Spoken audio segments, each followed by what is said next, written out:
Hello everyone, and welcome to the Car Crash Test Channel. The 2024 Renault Scenic E-Tech delivered a stable performance in Euro NCAP crash testing.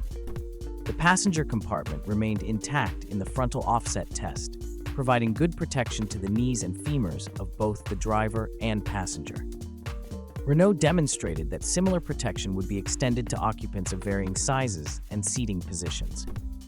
However, the chest protection for both the driver and passenger was rated as marginal due to compression readings.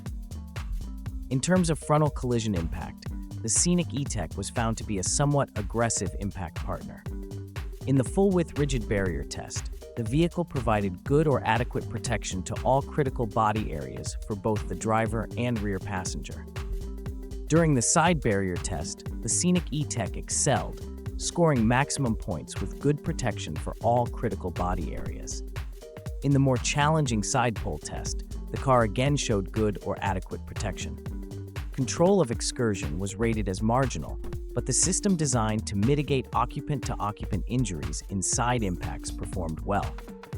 Whiplash protection was rated as good in both the front and rear seats, and the Scenic E-Tech features an advanced eCall system to alert emergency services in the event of a crash. Stay tuned to our channel for the next crash test results, and let us know your thoughts on our video in the comments below. Don't forget to like, subscribe, and hit the notification bell to keep up with the automotive safety.